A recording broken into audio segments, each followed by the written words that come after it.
9 p.m., BULOVA, Boulevard Watch Time, WABC, New York.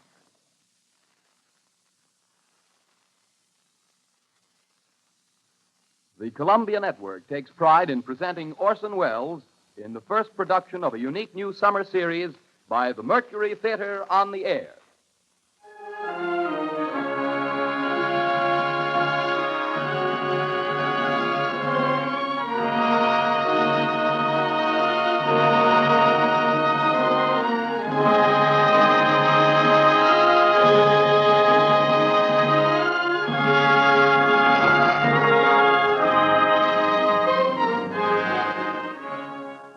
In a single year, the first in the life of the Mercury Theatre, Orson Welles has come to be the most famous name of our time in American drama. Says Collier's Magazine, 23-year-old Orson Welles threw a bombshell into Broadway. Robert Benchley writes in The New Yorker. The production of the Mercury is, I should say, just about perfect. Time Magazine declares, The brightest moon that has risen over Broadway in years. Welles should feel at home in the sky, for the sky is the only limit which his ambitions recognize. And finally, the United Press remarks, Meteoric rise of Orson Welles' Mercury Theatre continues unabated. with 4 hit shows in its birth year, the Mercury might well close its door on a season unparalleled in Broadway history. But Mr. Welles has long been working on a project for a greater audience, the Broadways of the entire United States. The Columbia Network is proud to give Orson Welles the opportunity to bring to the air those same qualities of vitality and imagination that have made him the most talked-of theatrical director in America today. And it is this project which Columbia brings you this summer, the first time in its history that radio has ever extended such an invitation to an entire theatrical institution. But here is Orson Welles himself to tell you about it. The director of the Mercury Theatre, the star and producer of these programs, Orson Welles. Good evening. The Mercury Theatre faces tonight a challenge and an opportunity for which we are grateful. We will present during the next 9 weeks many different kinds of stories. Stories of romance and adventure, biography, mystery, and human emotion. Stories by authors like Robert Louis Stevenson, Emile Zola, Dostoevsky, Edgar Allan Poe, and P.G. Wodehouse. In the cast tonight are Martin Gable, the Cassius of our production of Julius Caesar, and George Coulouris, who played Antony in that production and appeared also in our Shoemaker's Holiday and Heartbreak House, and other leading Mercury Theatre players. We're starting off tonight with the best story of its kind ever written. You will find it in every representative library of classic English narratives. It is Bram Stoker's Dracula. The next time I speak to you, I'm Dr. Arthur Seward. George Coulouris plays Jonathan Harker, and Martin Gable plays Dr. Van Helsing. It is Dr. Seward who tells the story, and so for the moment, goodbye, ladies and gentlemen. I'll see you in Transylvania.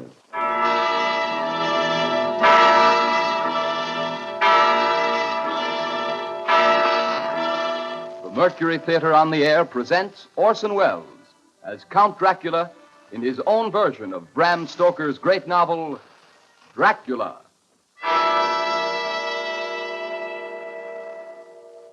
Ladies and gentlemen, my name is Arthur Seward. I'm here tonight to bear witness to the truth of certain events which you may find it hard to believe, but I ask you to believe them. I have here certain documents, telegrams, clippings from the press of the day, memoranda, and letters in various hands. All needless matters have been eliminated, so that a history almost at variance with the possibilities of contemporary belief may stand forth as simple fact. I present you first with excerpts from the private journal of Jonathan Harker. I, Jonathan Harker, lawyer's clerk, article to Peter Hawkins, Esquire of Exeter, England, am writing this journal in the hope that if misfortune overtakes me, it may one day come to the eyes of those who love me. I set out from London on the last day of April to visit one of our clients in Eastern Europe. On May the 3rd, I arrived in Budapest and came after nightfall to Klausenburg on the borders of Transylvania. At Bistritz, there was a letter of welcome for me from our client, informing me that his carriage would await me at the Borgo Pass. It was signed Dracula.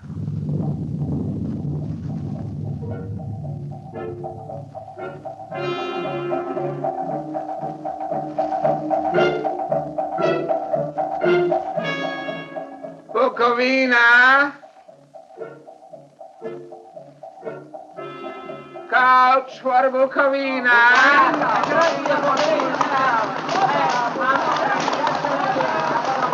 The road was rough, but still we seemed to fly over it with feverish haste.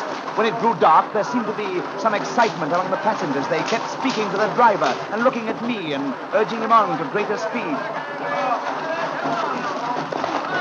The crazy coach rocked on its great leather springs. The mountains seemed to come nearer to us on either side. Coachman! Coachman! What is this? Where are we?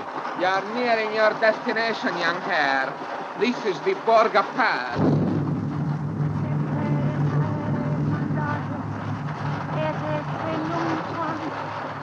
There were black, rolling clouds overhead, and in the air the heavy, oppressive sense of thunder.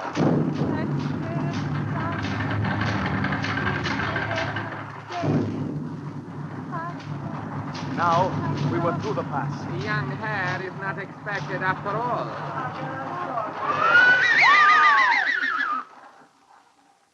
You are early tonight, my friends. A caleche with 4 horses are drawn up beside us. Let me help you, sir. The coachman smiled, and the lamplight fell on a hard-looking mouth with very red lips and sharp-looking teeth as white as ivory. We began to move. I looked back. The coach and its load of passengers had vanished from sight. We swept into the darkness of the pass. I struck a match. It was within a few minutes of midnight. And then a dog began to howl somewhere far down the road. The wind was rising. It moaned and whistled through the rocks, and the branches of the trees clashed together as we swept along. It grew colder and colder still, and fine powdery snow began to fall. The baying of wolves sounded nearer and nearer, as though they were closing round us from every side. We kept on ascending, always ascending. The howling of wolves was growing less. Presently, it ceased altogether. And just then, the moon broke through the black clouds. I saw round it a ring of wolves running alongside the carriage, in silence, with white teeth and lolling red tongues, with long sinewy limbs and shaggy hair. Welcome to my house. I must have fallen asleep. The carriage had pulled up in the courtyard of a vast ruined castle. The coachman was nowhere to be seen. Welcome to my house. Come freely, go safely, and leave something of the happiness you bring. Count Dracula? I am Dracula. His face was strong, very strong, aquiline. The mouth, so far as I could see under the heavy mustache, was fixed and rather cruel looking, with peculiarly sharp white teeth. You hear them, Mr. Harker. The wolves? The children of the night, as you say, Mr. Harker. The wolves. Listen. Come now. There are many things you must tell me tomorrow. Of England and of the estate there you have purchased for me. Yes. The estate is called Carfax, I believe. Yes, that is so. But now I will detain you no longer. You will find your room in readiness. And I advise you not to leave it during the night.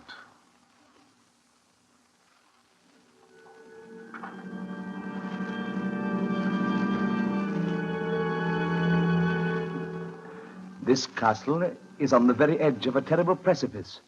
A stone falling from the window would fall 1,000 feet without touching anything. I explored. There are doors everywhere, and all of them locked. The door to the great hall, the door to the courtyard, every door in the castle is closed, bolted against me. The castle of Dracula is a prison, and I am a prisoner.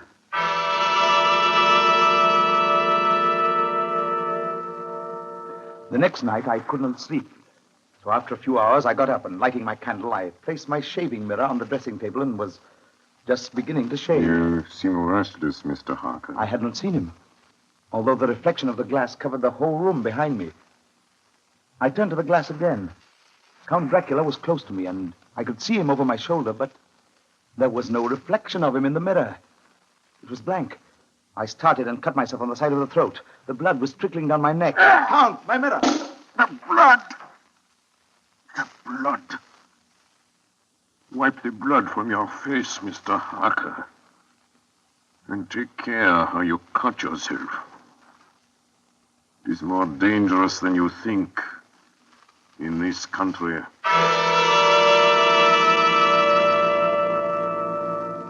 When I woke, I found most of my things were gone. My passport, my notes, my letter of credit. I could find no trace of them anywhere. And my door is locked from the outside. June 20th. There is work of some kind going on in the castle. Now and then I hear the faraway muffled sound of mattock and spade. And last night, the second of the predated letters which Dracula made me write, the second of that series which is to blot out the very traces of my existence from the earth, went forth.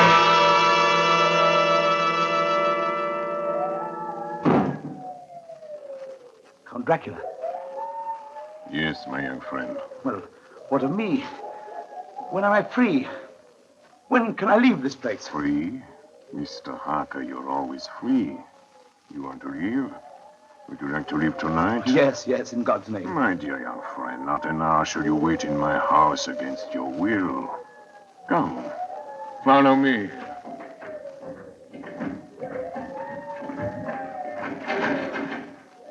The door seems to be bolted. How strange. The door is locked. Well, in God's name, open it. As you will, Mr. Harker. You English have a proverb which is very close to my heart. Welcome the coming, speed the parting guest. Good night, Mr. Harker. Shut the door! Shut the door! I tell you, shut the door! Shut... The door is shut, Mr. Harker. I take it you will remain.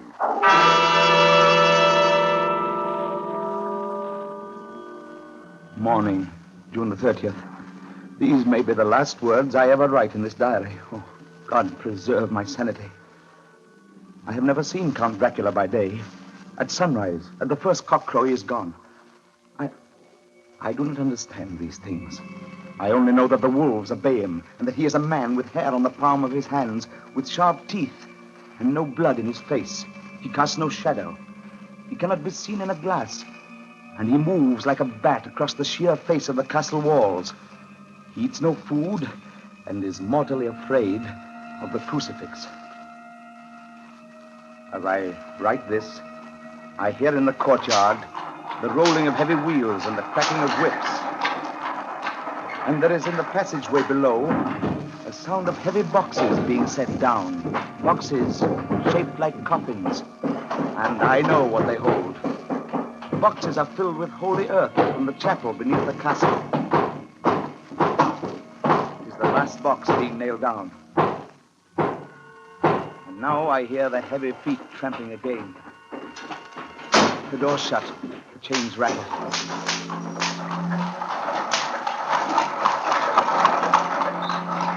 In the courtyard and down the rocky way, the roll of heavy wheels, the crack of whips.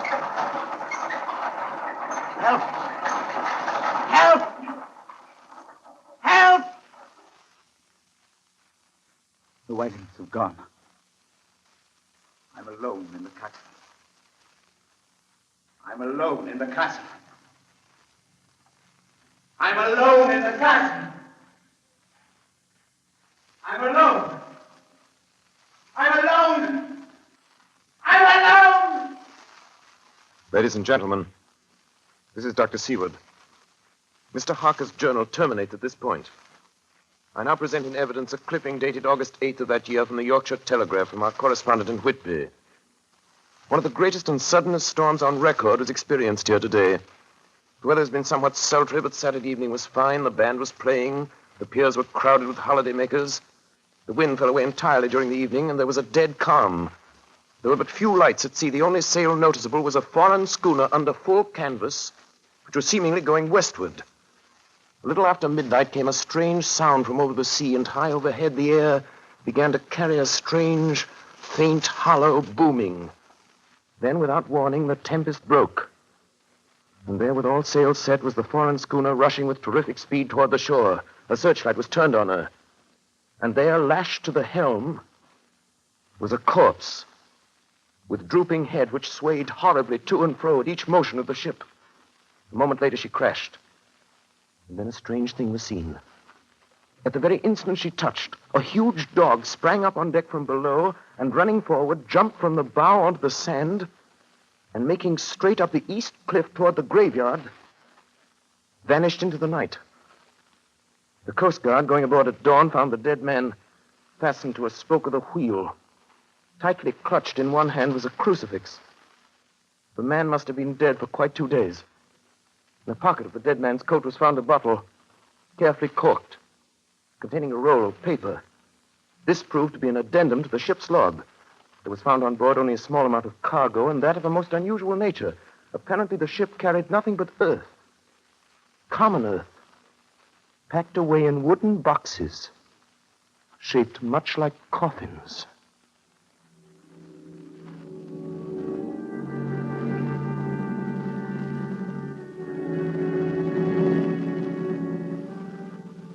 Log of the Demeter. Russian flag, Black Sea, to Whitby. July 6th. Finished taking in cargo, a queer cargo, boxes of earth. At noon, set sail, east wind, fresh. Crew, 4 hands, 2 mates, cook, and myself, captain. July 11th. Entered Bosporus. At dark, passed through Dardanelles. Mate reported in morning that one of crew, Balyoden, was missing. Took larboard watch 8 bells last night. He was relieved by Chelich. Never came to his bunk. Something aboard this ship. No. Don't laugh, Captain.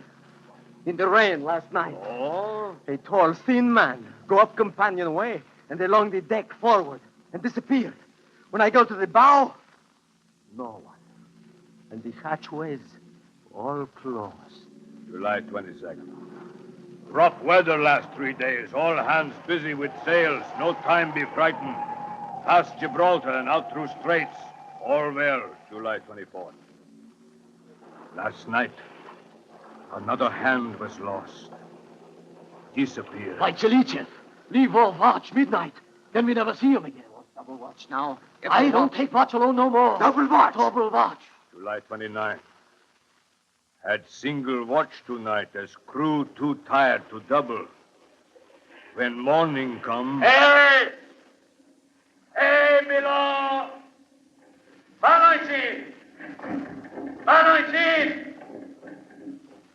Is Panoitin below? Panoitin's gone! Panoitin's gone like the others. Like all the others. The mate and I have agreed to go armed henceforth, July 30th. Last night, we are nearing England. Weather fine. All sails set. Captain! Captain! The man in the watch in the stairs was missing! Both missing! Now, only self and mate and 1 hand left to work ship. August 3rd. 2 days of fog and not a sail sighted. At midnight, I went to relieve the man at wheel, and when I got to it, found no one there. It's here! I know it now.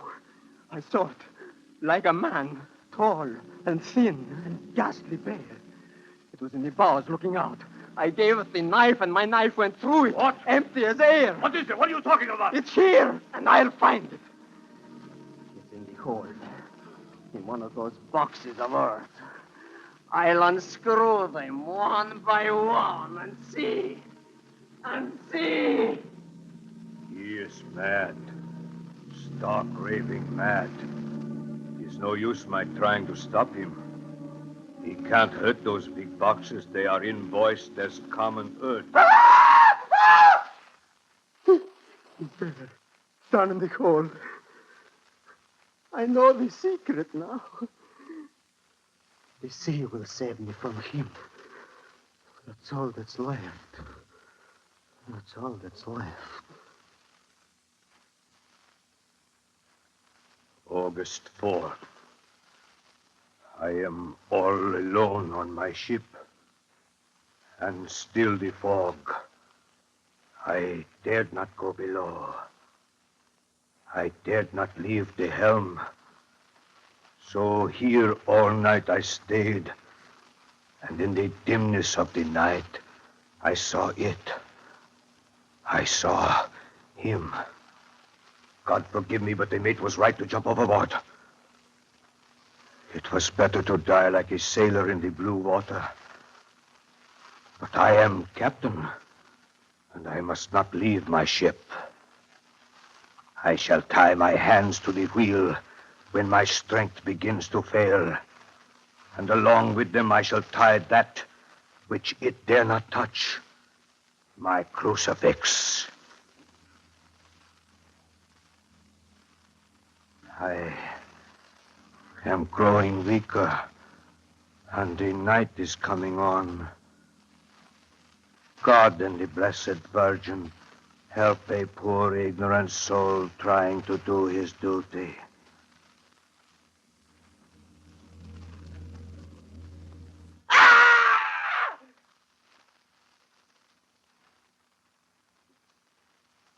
You are listening to the Columbia Network's first presentation in a new summer series of unique dramatic productions featuring Orson Welles and the Mercury Theatre on the air. In just a moment, our story of Bram Stoker's Dracula will continue. This is the Columbia Broadcasting System.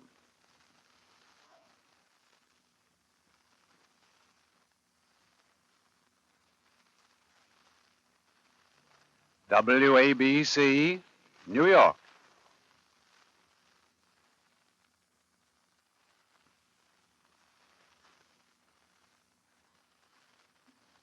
We continue now with Columbia Network's presentation of Orson Welles and the Mercury Theatre on the air in Dracula.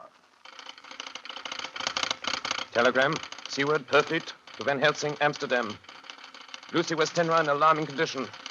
Cannot diagnose. Come at once. Seward. Telegram from Helsing, Amsterdam to Stuart Perfleet. I'm on my way to you. Please arrange we examine patient immediately my arrival from Helsing. Ladies and gentlemen, I must now explain that 6 months before the events recorded here, I had become engaged to a young lady, Lucy Westenra. We were to have been married in the spring. My old teacher, Professor Van Helsing, arrived at 4 the next afternoon. I took him at once to Lucy's house. She lay in a bed asleep. She was ghastly, chalkily pale. The red seemed to have gone even from her lips and gums, and the bones of her face stood out. Young miss is bad. Very bad. She must have blood or she will die. Yet she is not anemic. The qualitative analysis of her blood gives quite normal condition. It is strange. I do not like to think how strange. Look! My God, her throat, look! The black velvet band that she always wore had dragged up a little and showed a red mark on her throat. Just over the external jugular vein were 2 punctures, not large, but not wholesome looking. The edges were white and worn looking. Well? Well, what is it, Professor? What's wrong with her? Speak frankly. You can tell me the worst. I wish I could, Stuart. I wish I could. But I do not dare. But won't you tell me anything? I will tell you this. Your young lady is in a danger greater than death. You must believe me. If you leave her for 1 moment and harm befalls, you will not sleep easy thereafter.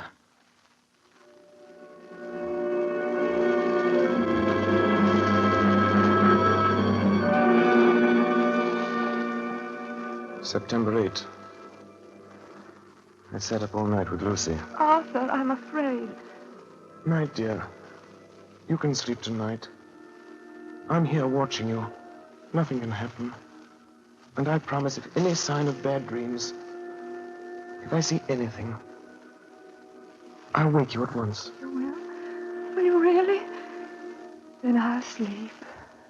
I sat all night by her bedside. And she did not wake once during the night, although a boughs or a bat or something flapped almost angrily against the window panes. September 11th. Still quoting from my private journals. It was at this time that I received a message from Perfleet. Read 10:20 p.m. St. John's Hospital. Serious complications. Case 891. Your immediate presence, London. Imperative. I had no choice. Sometime later, a paper was found among Lucy Westenra's belongings. I write this and leave it to be seen so that no one may by any chance get into trouble through me. I went to bed as usual, taking care that the window was closed, as Dr. Van Helsing had directed. About 2 a.m, I awakened. I went to the door, called out, "Arthur! Arthur!" There was no answer. Something's broken the window. I'm in the room, alone. I dare not go out. The house seems empty. The air is full of specks, floating, circling in the draught from the window.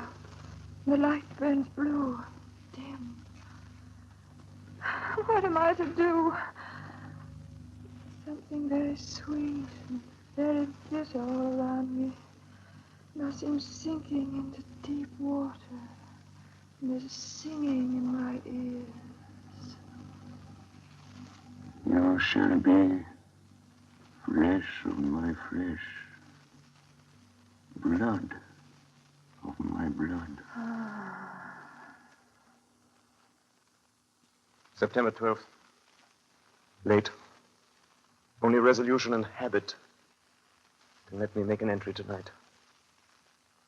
We found her sprawled on the floor. There was a draft in the room from the broken window.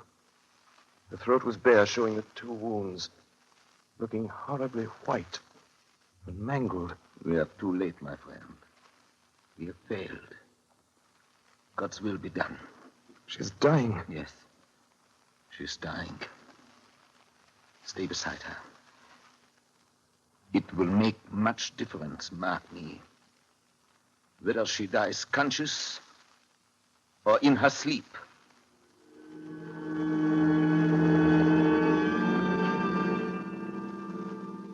It was late in the afternoon before she opened her eyes. Arthur, oh, my love, I'm so glad you've come. I took her hand and knelt beside her. Her breath came and went like a tired, peaceful child's. And then the light from the setting sun fell on her face, and then, insensibly, a strange change came over her. Her eyes grew suddenly dull and hard. Her breathing was heavy. The mouth opened, and the pale gums drawn back made the teeth look large and sharp. Arthur, oh, my love, I'm so glad you've come. Kiss me. Bend down and kiss me. Not for your life. Not for your living soul and hers. Lucy! She is dead. Poor girl. There's peace for her at last.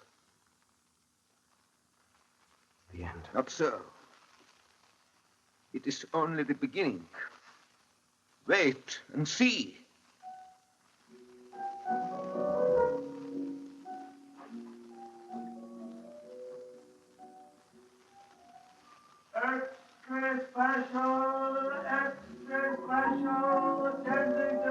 The Westminster Gazette, September 25th.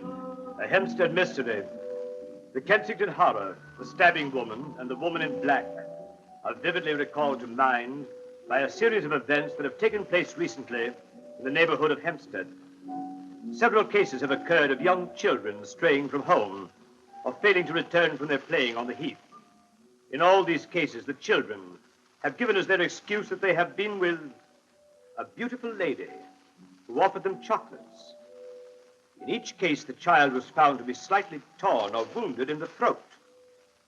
The wound seemed such as might be made by a rat or a small dog.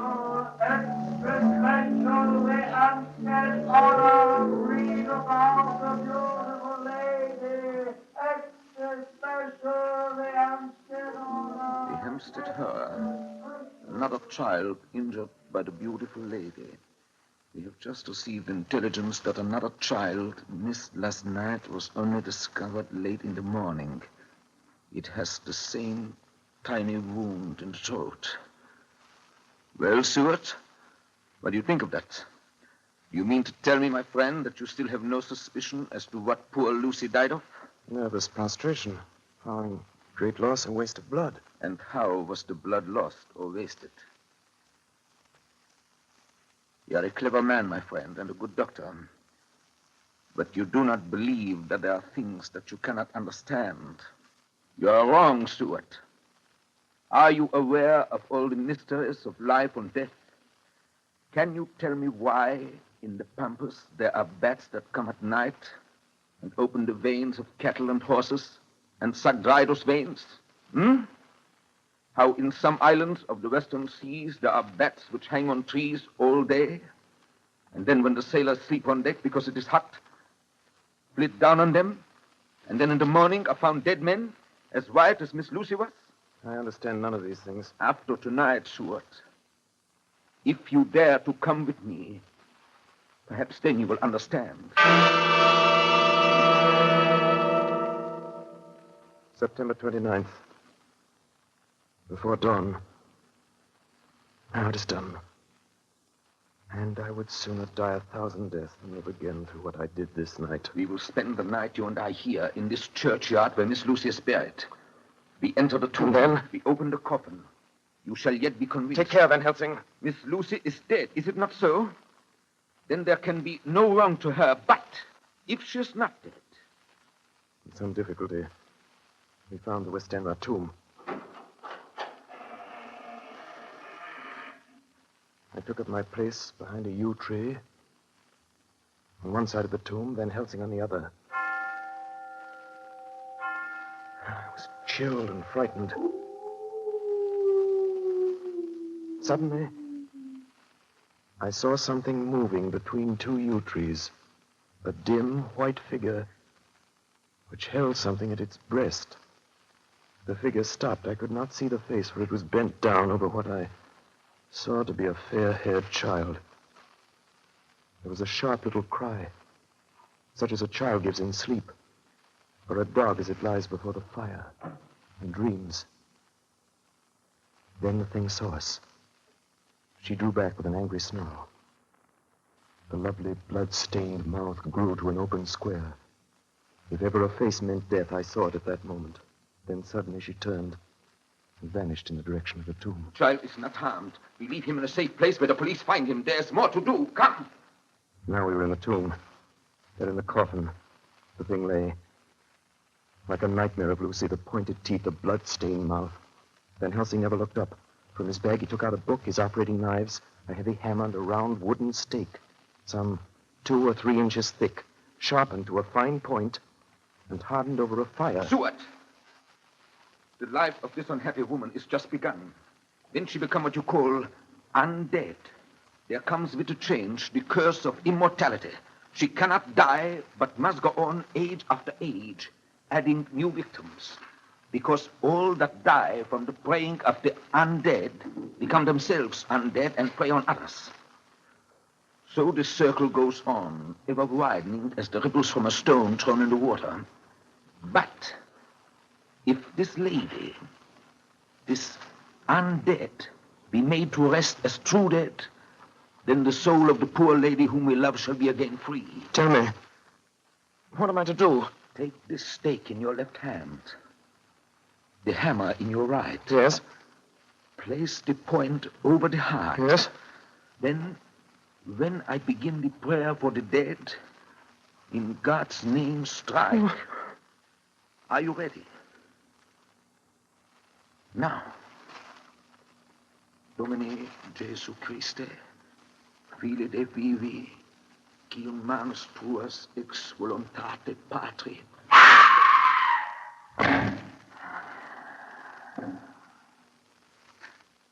On the morning of July 11th, a man was found on the border of Transylvania.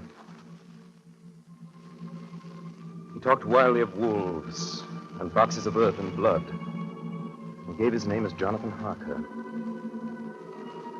In the hospital at Klausenberg, he improved sufficiently to make possible his removal to England. I'm still quoting from my own personal papers. But there his condition remained so serious that he was committed for observation to a private ward in my hospital at Purfleet. Here he did so well that in 3 weeks he was completely recovered. It was during this time that his wife, Minna Harker, brought to the attention of Dr. Van Helsing and myself the journal that her husband had kept while a prisoner in the castle of a certain Count Dracula in Transylvania. I have before me the record of a meeting that took place in my study in Purfleet, transcribed by Mina Harker. October 1st. Meeting began soon after 8. Jonathan next to me.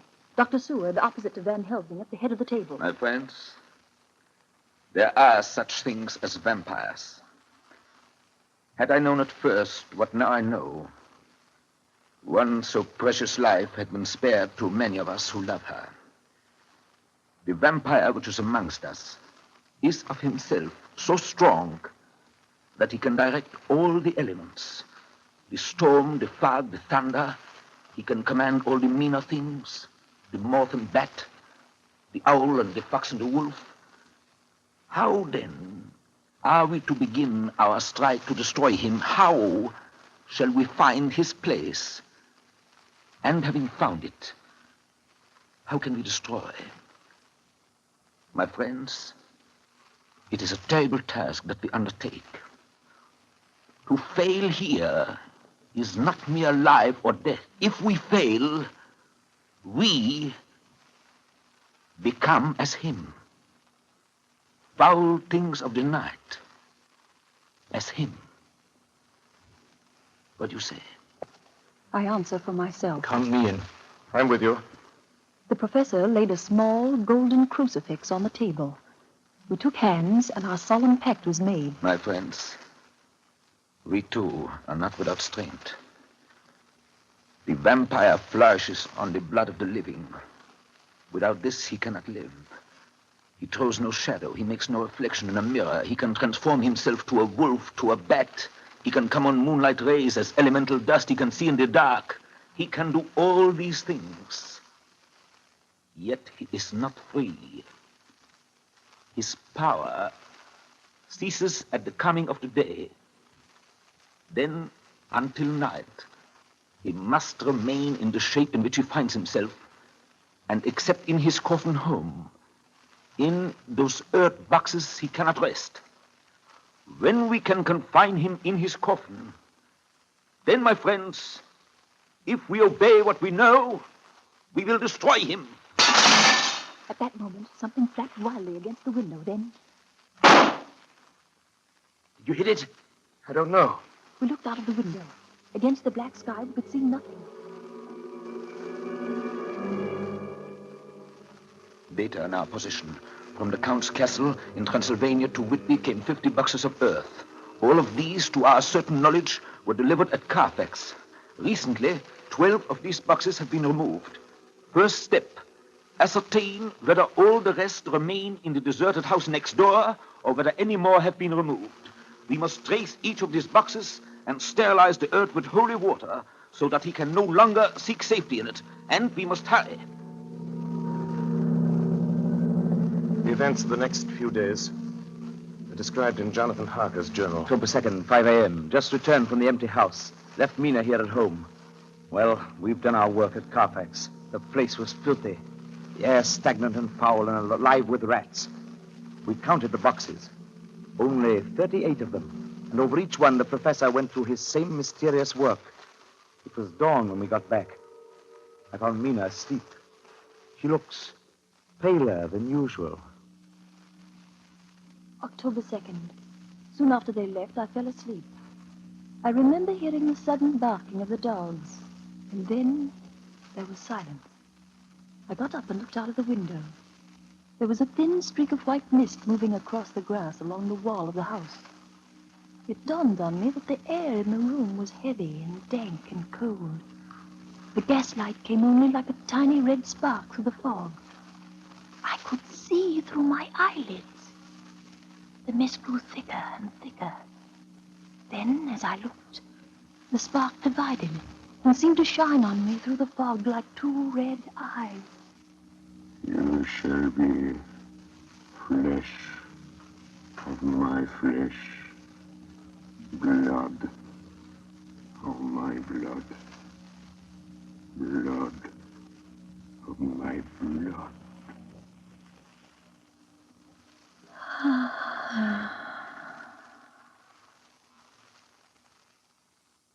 October 2nd, 8 p.m. We're on the track. 12 boxes were delivered last week to an empty house at 347 Piccadilly. My dear friends, until the sun sets tonight, Dracula must retain whatever form he now has. We have this day to hunt out all his lairs and sterilize them. Then he will have no place where he can move and hide. But we have only until sunset. The house in Piccadilly was empty, like the one at Purfleet. The same sickening smell was in the air. On the table, we found a clothes brush, a brush, and a comb, and a basin. The latter containing dirty water, which was reddened as if with blood. The boxes are back here. 8, 9, 10, 11. Only 11. There's a 12th box somewhere. Gentlemen, it is after 6. The sun is setting. We've no time to lose. He will return at any moment. Open the boxes. Quiet. Listen.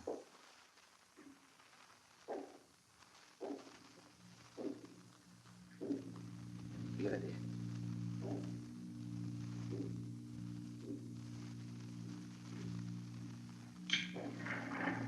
It is he! The window! You waste your bullets, gentlemen. You think you baffle me?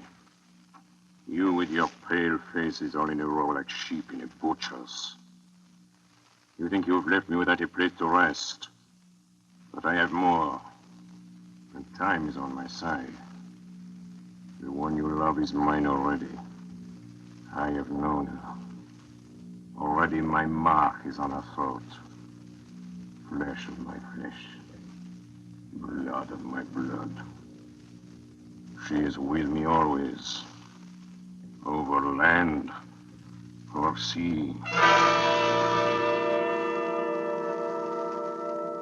October 4th morning.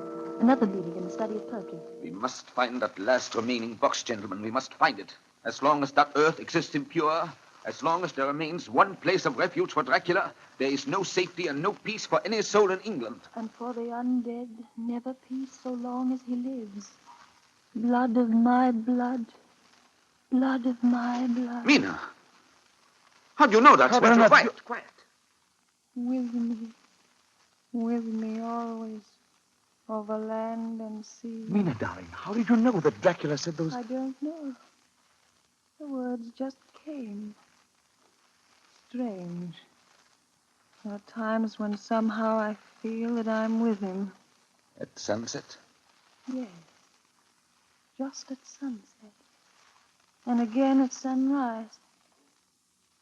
Dr. Van Helsing, if I could... If at that time you... Have you the courage? Courage for what? What do you mean? Dr. Van Helsing here will question me. I will question her, yes. In a state of hypnosis. The one you love is already mine, he said. She is with me always, over land or sea. Ah, Count Dracula. Perhaps she will betray you if she is really with you, this one we love. Who knows? If she is really with you over land or sea. Blood of my blood. Mina. Yes.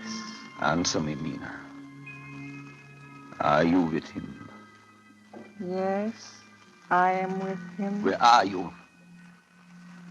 I do not know. It is all dark. What do you hear? The lapping of water. I can hear it on the outside. Then you are on a ship. Yes, What else do you hear? there is the creaking of an anchor What chain. are you doing? Still. Oh, so still. It is like death. It's like death. Here is a report from Matson Peabody, shipbrokers. Dated October 5th, according to Lloyd's list, the only sailing ship that left for the Black Sea yesterday was the Tsarina Katrina, bound for Varna. Some hours before she sailed, a man came alongside, all in black, driving a cart with a great box in it. This he lifted down single-handed and carried below. No one remembers having seen him after that, as heavy mist came up over Doolittle Dock until sailing time. The rest of London Harbor remained completely clear. Our plans are made. The average sailing time from London to the Black Sea is 3 weeks. We can travel overland to the same place in 3 days. We shall be there waiting for him when he arrives. October 15th, arrive Varna about 5 o'clock. Mina seems stronger. Every morning before sunrise and just before sunset, she speaks to Van Helsing in a trance. Are you with him, Mina? Tell me, are you with him? I am with him. What can you see? Nothing. All is dark. What can you hear? I can hear the waves lapping against the ship and the water rushing by. The wind is high. I can hear it in the shrouds, and the bow throws back the foam.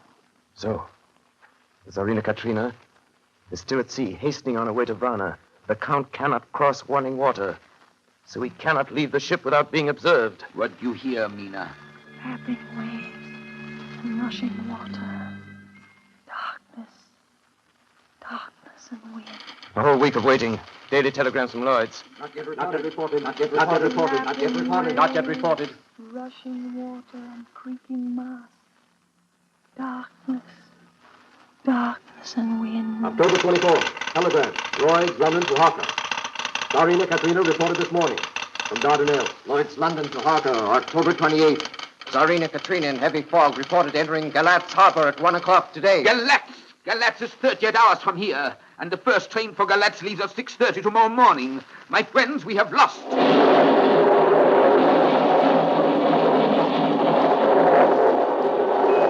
am with him. I can see nothing. Nothing. I can hear men's voices calling, and the roll and creak of oars and rowlocks. I can feel the air blowing upon me. October 29th, evening.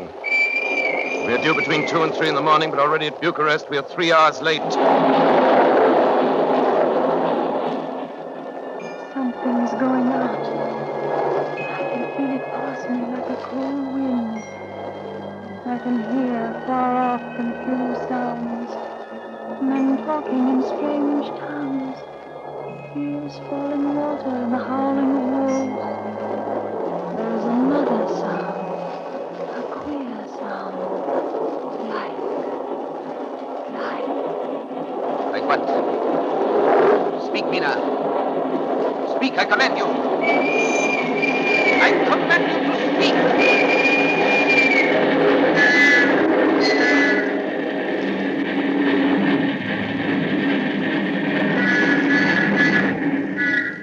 Arrived in Galatz.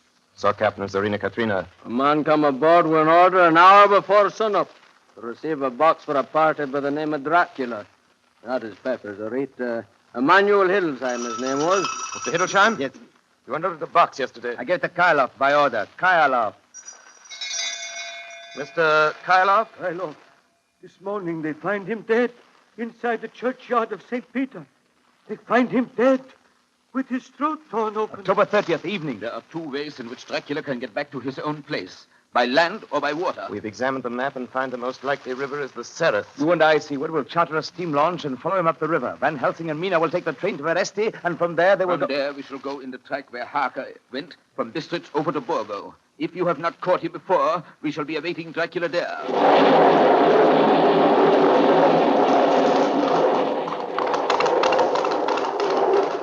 October 31st. We arrived at Veresti at noon, Van Helsing and I. Got a carriage here, and we start in an hour. Our enemy is still on the river. October 31st. We can run at good speed up the river at night. There's plenty of water, and the banks are wide apart. November 1st, evening. No news all day. We hear that a big boat went up the river before us, going at more than usual speed.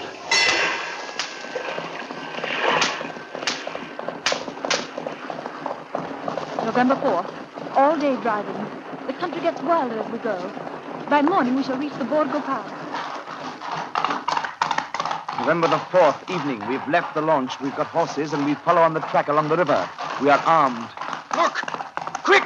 There they are now! Heading west! With the dawn, we could see the Slovaks some miles before us, dashing along the river with their wagon.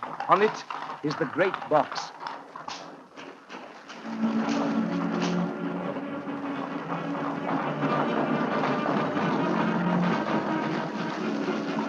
Late in the afternoon, we reached the Burgo Pass. Van Helsing! Look! Look! We could see a long ray all around us. Far off, beyond the white waste of snow, was the river like a black ribbon curling.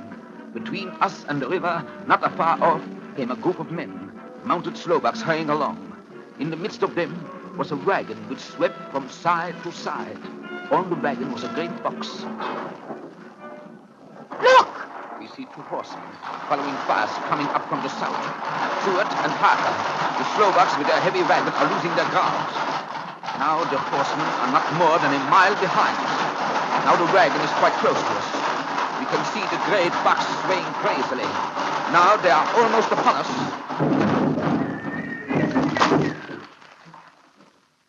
Now has happened a strange thing.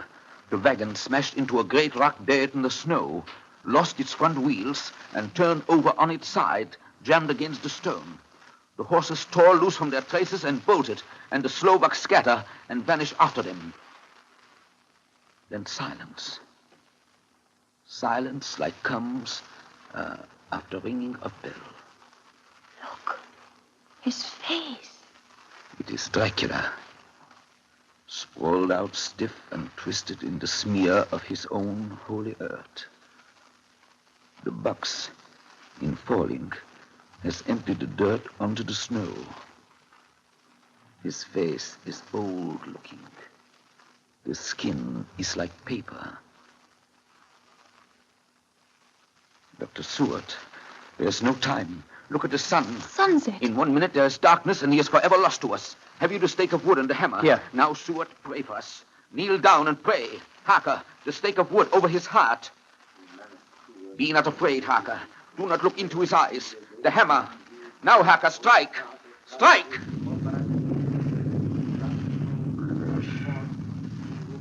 Flesh of my flesh. Guilt of my guilt. Death of my death. Speak and be manifest in the instant of your master's peril. Elements of darkness, rain, evil winds, mist, and mold, and tempest. Strike! The others couldn't. But somehow I can hear him speaking behind his eyes. Claw, wing, tooth, scale, tissue of flesh, death of my death, dead and undead. The hand of the living is over your master. Console him, my children. This instant is no longer than the space between two heartbeats. But the night is not here, and I am lonely. Come to your master, my children. Beguile him now in the instant of his peril. Beguile him with the sound of your names.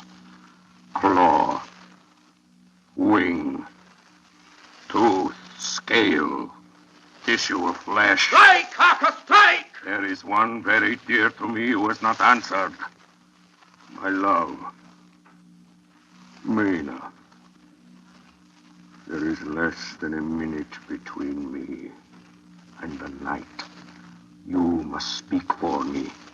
You must speak with my heart. Give them to me! Jonathan, give them to me! The stake of wood and the hammer! I shall never forget that moment. The look on poor Mina's face as she stood there, the angry scar standing out on her throat, her eyes like living coals in the last red of the sunset. She had torn the stake and the hammer out of my hands with the strength of an animal. Mina, do you know what you've done, woman? You know what you've done to us? You've released him. The evil is free. Look! The sun! As we looked down at Dracula, the eyes saw the sinking sun, and the hate in them turned to triumph. Flesh of my flesh.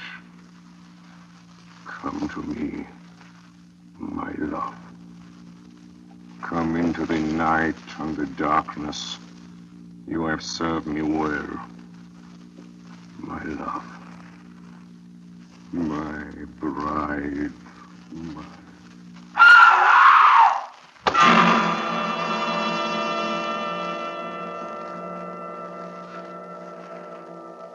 Ladies and gentlemen, all the evidence in this case is now before you. I've added nothing.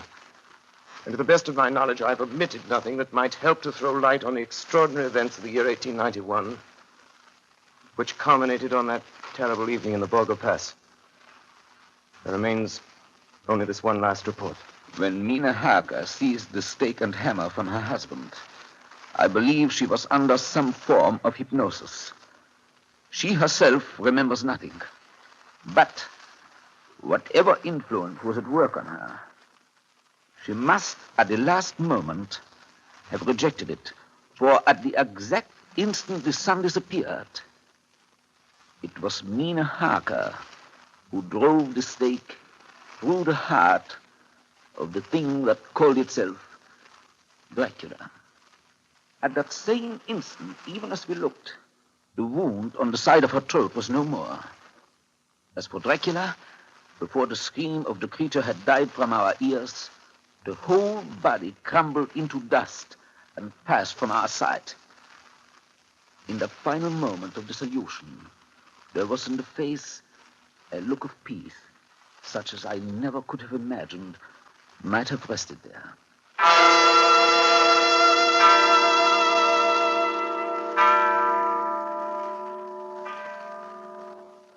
Tonight's production of Dracula by Orson Welles and the Mercury Theatre was the first of 9 CBS broadcasts in which this brilliant group will bring to life a series of great narratives, all presented in the immediacy of the first-person singular.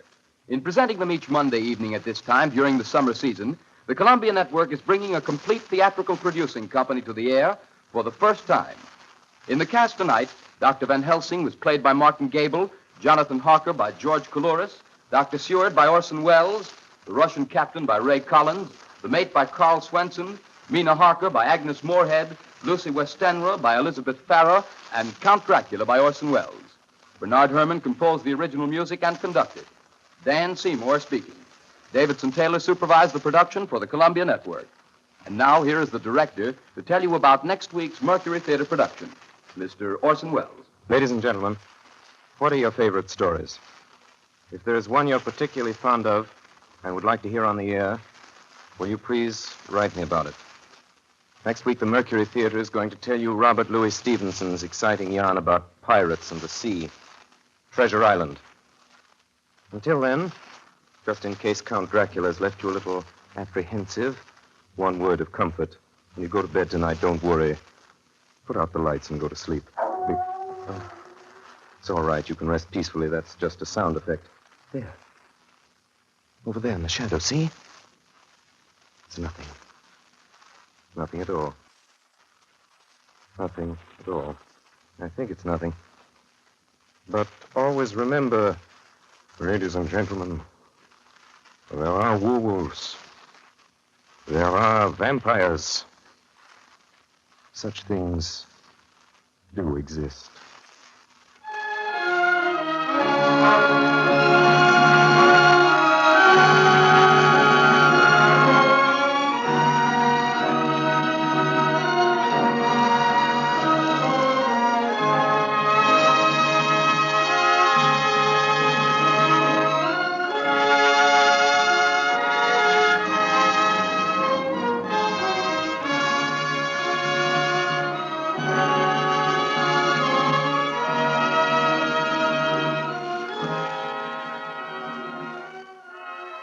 This is the Columbia Broadcasting System.